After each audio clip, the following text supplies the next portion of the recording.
science, mathematics, engineering, physics, all of that provides a simple answer to a lot of things that we've been trying to find the answer for publicly for years now. The key to the universe is hidden. And when I say key, I'm not trying to overgeneralize, but we need to understand that suppression is extremely vital in keeping us divided. Now, this episode's not about that, but I say this because we need to put our ideologies and everything we've been taught for this episode, we got to put it aside. And we got to apply a new way of thinking here, so just bear with me. Now, before I start this, I just want to say very quickly that as per the demand of you guys out there, I will be putting out some hoodies in black and white, putting them up on the screen right now. If anybody's interested, we offer all sizes. Just let me know. You can send me an email at genzpodcast@gmail.com or just make a comment and I'll reach out to you guys as always. So anyways, let's jump right into it. Now, we have a lot to break down here. So Project D.A.R.K stands for Distributive Aeronautical Redirectional Kets. Now, what does ket mean? Ket is the Egyptian word for physical and materialistic body. So, what we need to understand here is that the Egyptians used the Great Pyramids of Giza for many different reasons. Now, we can't pinpoint it exactly, but what we can say is that the Egyptians used the pyramids for some type of everlasting energy source, whether that was for healing or whether that was to power something much more substantial, or even to create, in some cases, a portal because of how it mathematically lines up with that of the Orion's belt and with pi and all those different things. So, what we first need to understand is we need to understand what the pyramids were made of, and then we're going to go into the Black Knight satellite and the Nordics and all that. So just bear with me here. Now, according to the National Museums Scotland.ac.uk, around 5.5 million tons of limestone or 8,000 tons of granite transported from Aswan, which was 800 kilometers away, and 500,000 tons of mortar were used to build the Great Pyramid. Now, I'm not going to get into how it was built and things like that. That's for another episode. The point here is that these stones, ironically and coincidentally, produce something called piezoelectricity. Now, before I go on, I just want to give a quick thank you to my friend out in Montana who helped me put this together, because I don't want to take the credit for all of the research when I didn't do all of it. So, according to Wikipedia, piezoelectricity is the electric charge that accumulates in certain solid materials such as crystals, certain ceramics, and biological matter such as bone, DNA, and various proteins in response to applied mechanical stress. The word piezoelectricity means resulting from pressure and latent heat, end quote. So, piezoelectricity is a very real thing. Now, why is it that ironically the same material addressed here within Wikipedia and many other sources of explaining how piezoelectricity works just so happens to be the very foundation of what the pyramids were built out of? Now, here's the interesting thing as well. No one is allowed to go inside the Great Pyramids of Giza. And before I move on, you guys are going to say, okay, what's he talking about? Just bear with me. No one's allowed to go inside the Great Pyramids of Giza. Right? Okay. They're discovering new things that are slowly being leaked to the public or drop-seeded or drop-fed to the public that they've known for years now. However, here's the thing. We have to then take a look, at the Black Knight satellite. So you might say, Dave, what's the connection of the Black Knight satellite and the pyramids? Well, the Black Knight satellite is allegedly a satellite or a UFO craft that has been orbiting Earth for not thousands, but at the very least hundreds of thousands of years. And there have been small vessel crafts called ghost rockets, as referred to, and I'll put it up on Wikipedia right now for you guys, as referred to many people and eyewitnesses in the 40s and 50s, particularly within Europe, but all around the world. Now, these ghost rockets are seen entering and exiting the Black Knight satellite and heading straight for the pyramids of Giza. Could it be that the pyramids are still supplying some type of energy that is not available frequentially within this realm? Within the realm of Kets, as they call it, within the physical manifestation of the human body in this world, or this form of the simulation of this world, let's call it. It's very possible. Now, here's the other interesting thing too, and I'll put the articles up for you guys. The pyramids on the inside were cleaned up and sanitized because of COVID, but no one's allowed in the pyramids.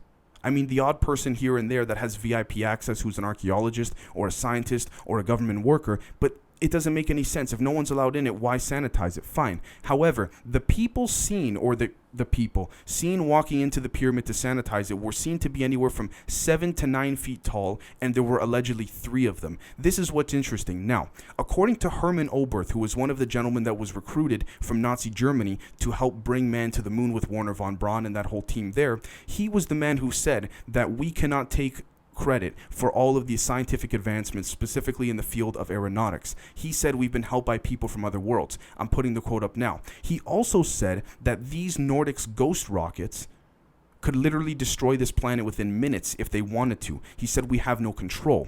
Now, the reason why Project D.A.R.K never ends is because Project D.A.R.K is what is referred to as the code name used by the United States military when these vessels or these ghost rockets are seen coming to and from the Black Knight satellite. Now, as of lately, in the evening hours, these vessels have been seen leaving the Black Knight satellite, when ironically Google Earth cuts the feed, and then heads down to the pyramids.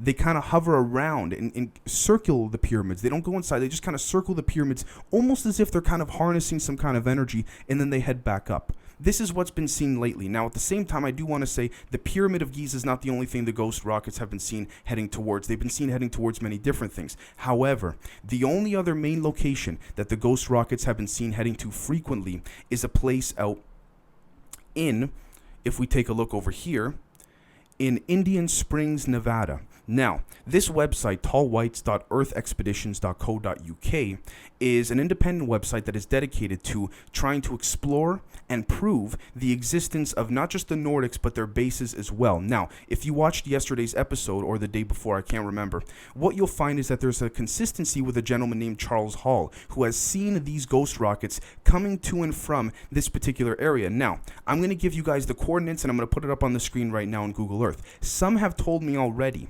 that it's blurred out. Others have said that they can see it, but then all of a sudden there's like a glitch on the screen and things kind of shift, and what happens is that the land of Google Earth kind of realigns itself. So the way I see it is this: if there's nothing to hide, why block it out? Now, yes, one could say Google Earth is glitchy and it's not perfect, but guys, Google Earth has been in the public domain for years now.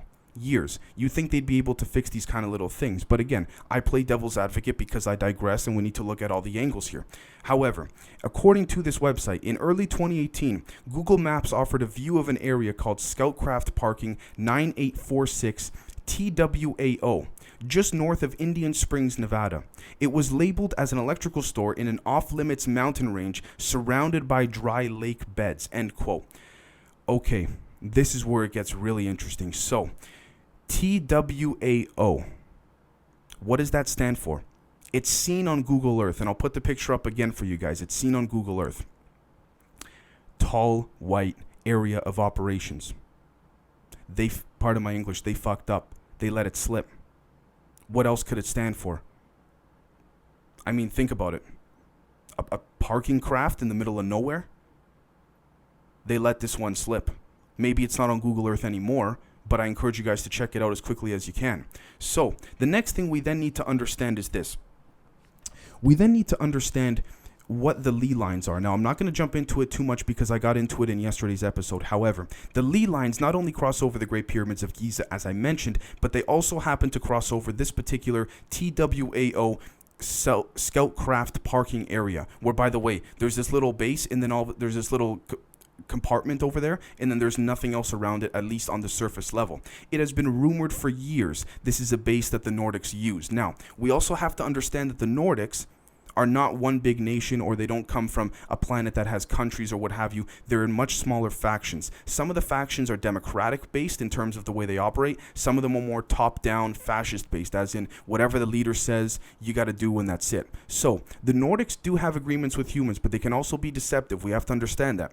So we also, and I'm not trying to fearmonger, but we have to look at all the angles. So when we look at this, what we're going to see is that these ghost rockets are coming to and from the Black Knight satellite, frequenting the Great Pyramids of Giza, and they're also seen hovering and orbiting around this TWAO, as you can see on Google Earth. Now, you can't see on, obviously, Google Earth the craft hovering. However, I'll put up the documents right now to show you guys the eyewitness reports of this. With that being said, the next thing we then need to understand is that we need to understand that the United States, for as many problems that they have on a public level in Egypt, is still giving money to fund the Great Pyramids of Giza. Now, one can argue and say, yes, okay, every human on the earth understands that the pyramids are very sacred things. So even if you don't agree with the country and the government that currently resides over those pyramids, you still want to give a little bit of money to make sure things are good and maintained. Don't think so. The United States has a lot of issues in Cairo, in Egypt, all over the place. Now, why is it, even in this most recent COVID relief bill, which is just over 5,000 pages long, which they made on purpose impossible to read, why is it that some of the money is being sent to Pakistan? And then if you look into it, the money from Pakistan is being funneled to a pyramid project in Egypt. Now look, maybe I'm completely off, maybe I'm completely wrong, but I'm just trying to put the pieces together here for you guys, because when you dig deep into it, they're giving money to preserve things on a much deeper level than that of the public front.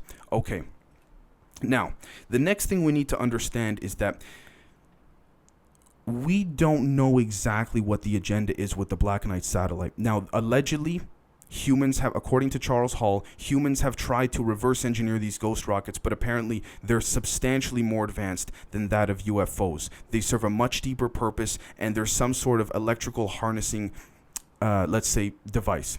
Now, what we also need to look at is we need to look at some images of a large UFO extracting energy from the sun that seems to go towards the Black Knight satellite as well. So if I were to take a hypothesis, take a guess, what I would imagine here is that the Black Knight satellite acts as some form of emergency energy generator of some kind, or some type of storage facility, let's say.